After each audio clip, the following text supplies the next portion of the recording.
The Marion County Sheriff's Office says the father actually wound up wearing a bathing suit to the bus stop every day just to make sure he could block his kids from that sprinkler shooting at them.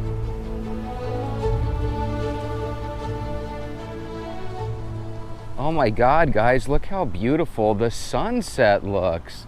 I don't even know if my camera can give it justice. It looks absolutely stunning. I don't think I've seen the sun look that big in a long time. Guys, I heard a story that if it was on Grumpy Old Men would be hilarious, but it's actually super sad. This man, his name is Kevin Martin.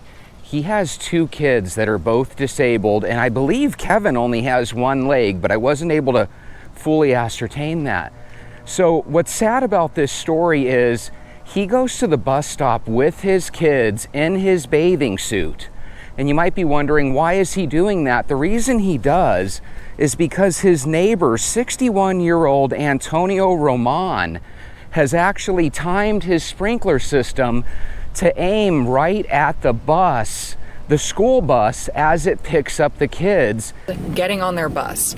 School bus is arriving. Sprinklers are off at 0811 hours. A corporal with the Marion County Sheriff's Office staked out the neighborhood, watching as the school bus pulled up. Sprinklers are now activated as the bus stopped. He looked on as only the sprinklers pointing toward the bus turned on, and the rest of the yard remained dry. The water sprayed directly toward Kevin Martin and his children. I found it shocking and kind of appalling, but also huge kudos to the father of this family. He had started wearing swim clothes to get his children on the bus so that he could use his body as a shield to protect his kids. Now, the reason Antonio Roman does this is because he's had problems with various neighbors parking in his driveway, even if it's only for a couple of minutes. For example, they've had delivery guys that have had to stop in his driveway for probably 2 or 3 minutes, and Antonio Roman actually went and grabbed a gun and started yelling at the delivery guy. So now you have this situation where every single time this gentleman is walking his 2 disabled children to the bus stop, he has to dress up like it's Waterworld just to try to block the water from hitting his kids. Now here's the cool thing, the cops took this seriously and they actually went and did a stakeout of this guy's house. And you'll see that what they did was they timed it, and they found out that every time the bus came, the water would immediately start sprinkling towards the kids and towards the bus. But once the bus left, and sprinklers are now off and disengaged. So the cops were able to ascertain that obviously this guy's guilty of being an asshole. Why do we have people like this in our world? And why are we so overflooded with rude people? You know, again, I would have thought it was funny if you had the sprinklers going on some people that were bad neighbors, right? You could kind of see some fun there. But when you're actually trying to harass kids that are disabled, that makes me hate people like that. I don't know if you guys know this, but I'm a recruiter for special education teachers. Some of our kids have to go to school and they have really, really major disabilities.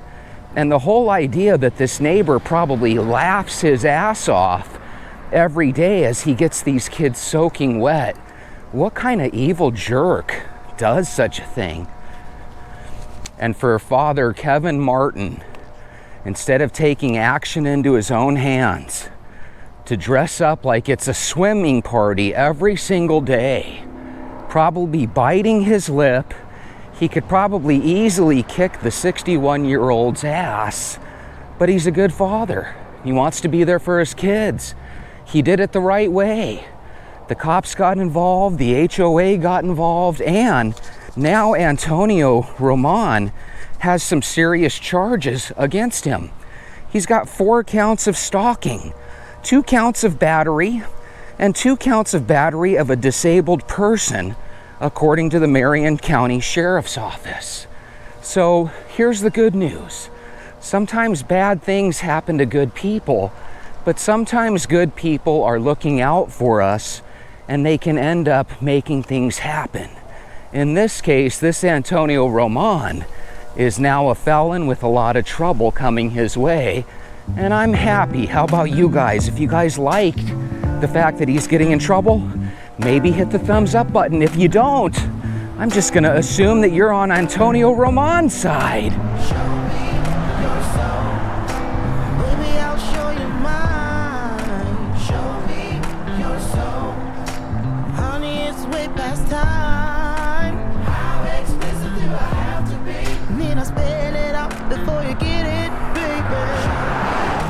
Oh my God, we got a little gust of breeze.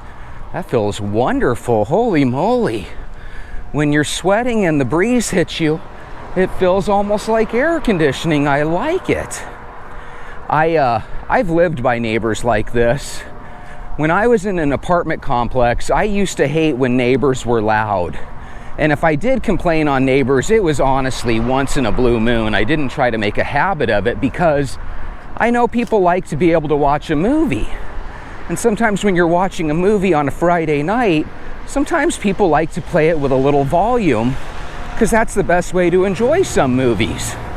But it's one thing for somebody to do that at 11 o'clock in the evening on a Friday or Saturday.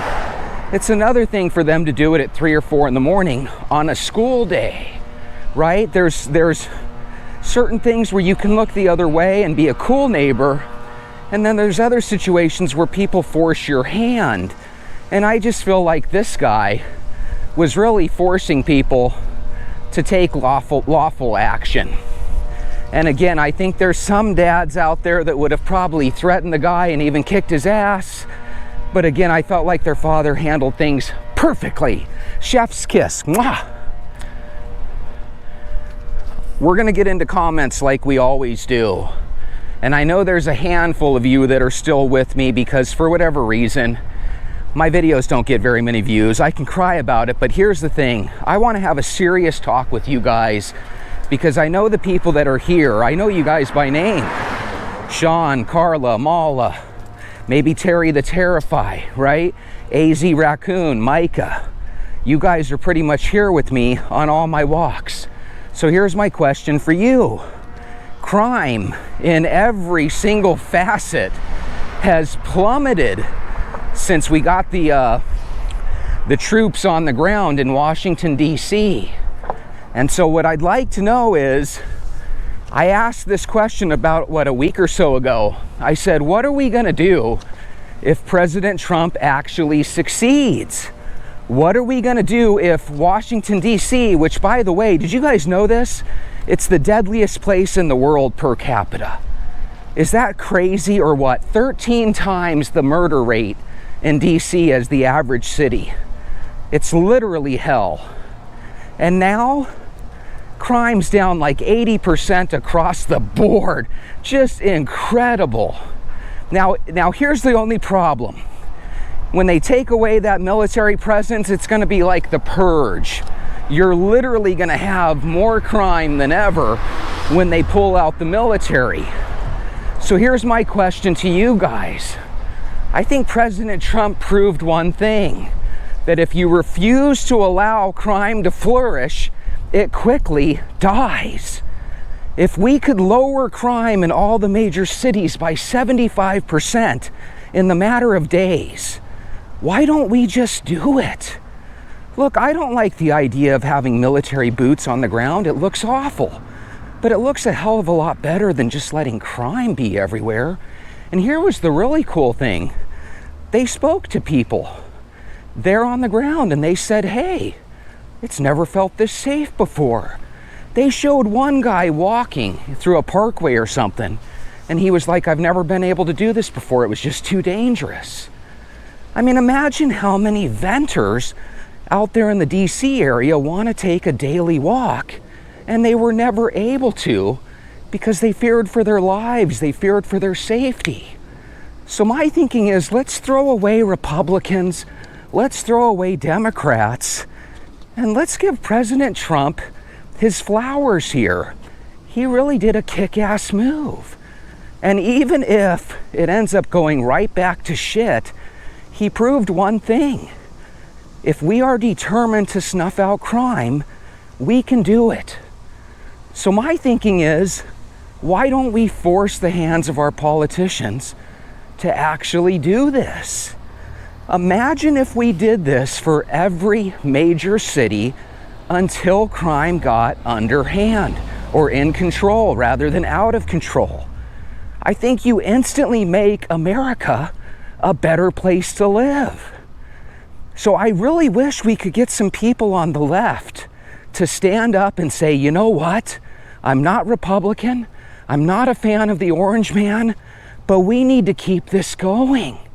The people in DC deserve to be able to enjoy the beauty of their city without fearing for their life. So again, I want you guys to write down in the comments, I'm a Democrat, but I'm with you, Jesse. The orange man is beautiful. Just write that so I know you guys care. The orange man is beautiful. Here's the thing that's really scary to me about politics. I don't know how anybody could be upset with the fact that crime practically disappeared this past week in DC. Do you guys realize it's been safer in DC this past week than probably in the last 50 years? I mean, oh my God, I almost feel like we have to beg people on the left to come to their senses. Same thing with this channel. I have to beg you guys, my friends, to hit the thumbs up button, and you still won't. But that just goes to show me that this world is a test. Can you pass the test?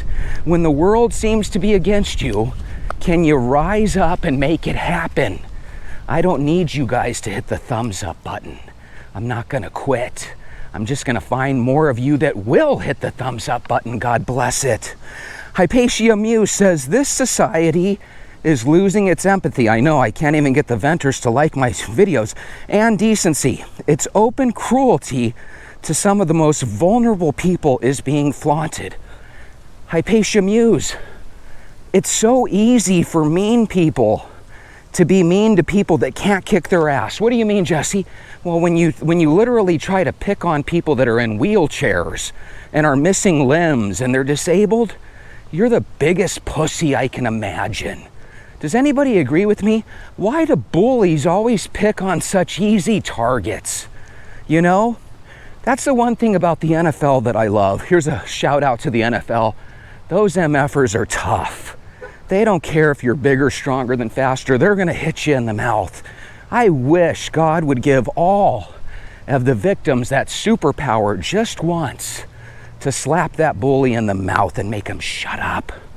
I'm tired of bullies winning every damn thing in this world and people giving them the green light to do it. Send this MFer to prison for 10 years. Let him die in the joint. It's so damn hot out here. It's ridiculous. Hey, what are you in jail for? Oh, hey, I was picking on disabled people. Let's kick this guy's ass. I hope that happens to Antonio Roman. His happy ass is thinking, oh, I'm 61. I'm gonna be in the jail with the older folks. Nothing's gonna happen to me. Man, I hope whoever the boss is in that part of the jail, I hope they kick his ass. He deserves his ass kicked. Hyperbole 77 says, some folks go way too far out of their way to be an asshole. Why do we live in a world like that? And you want to know what really sucks? I don't know if it happens anymore because guys and girls don't really talk to each other anymore, but it used to be the biggest jerk assholes always had the hottest chicks. Did you ever notice that? I guess that still happens because what's the one thing women hate? They hate a nice guy. They always say they want someone that treats them special, but really what they're doing is they're dating the jerk / asshole, and they're trying to get him to change and treat them nicely. But it's never gonna happen, girls, so nanny boo-boo. Ann Sullivan says, good to hear the sheriff's office filed charges against this guy. I'm glad the father kept his head, noted and filmed the issue, and brought in the sheriff rather than trying anything on his own. And here's the shitty thing. If the father would have done something on his own, nobody would have blamed him, but there still would be a judge that would have thrown him in jail, and there'd still be lawyers that would have locked him away for years. It seems like the good guy always gets the short end. in that regard, I'm glad that he kept his head, and I'm glad that Antonio Roman is in trouble. And if I could ask Antonio Roman one horrible question, right, that would piss him off, it would be this. Was it worth it, Antonio? Was it really worth it? Was a bus stopping in front of your house for 30 seconds to pick up handicapped kids and you had to sprinkle them with water? Was it worth it? Because he's probably got tens of thousands of dollars in legal fees now. G.D. Haney says the amount of people in society that behave like this is disturbing. It really is. I want you guys to think back to Halloween in the 1980s, or think back to Christmas in the 1980s. Back then, every damn house gave out candy all night long. Back then, every damn house had Christmas lights on it. Back then, people did things. Do you guys remember we all got together for Hands Across America? People actually spread the word. There was this thing called word of mouth advertising. Doesn't really exist anymore. Now it's all about a thumbs up or a thumbs down. But it used to be word of mouth advertising. We used to go out of our way to be decent. That used to be a flex. Hey, who's gonna give the most candy for Halloween? Who's gonna have the nicest house decorated for Christmas? That used to be a flex. Now people say, who gives a shit? I don't. And they don't give candy. They turn their lights off on Halloween. That's the new tradition. Instead of being joyous and helping the kids of the neighborhood by giving them candy that's gonna rot their teeth, we turn out our lights and pretend like no one's home. That's the new tradition. And on Christmas, instead of looking at all the lights throughout various neighborhoods, we go to the ritzy neighborhoods where they have lights up, and everywhere else we just kind of ignore that it's dark. And that darkness represents our heart. We have turned into horrible human beings all across the board. That doesn't mean you are, that doesn't mean I am, but just in general. Our country has literally turned into a flaming pot of bullshit. Non-stop bullshit. If I had to compare my country now to the country I grew up in, it's like night and day. It was better in every single way, shape, and form. And now we're in a country where nobody gives a shit. But you want to know who does give a shit, Venters? Your boy Jesse. How, Jesse? How can you prove it? Because I walk with you every day, even though none of you hit the thumbs up button on my videos. I am assuming that you do it just so I'm yours and only yours. Because you're right, Venters, by not hitting the like button, it's just our little club of 10 walkers. I'm gonna start doing videos called YouTube Cheats Me, because YouTube does cheat me. But you wanna know something? Life doesn't cheat me. I have really good friends. Many of them are my Venter family. And a lot of times we judge victories in this world by how much money we have or how popular we have. But that's not how I judge it. I judge it by, am I a better person now than I used to be? And the answer is a resounding yes. And I hope that you're on that way in your journey as well. I hope you have a good night. I hope you hit like on this video for once, and I'll see you tomorrow.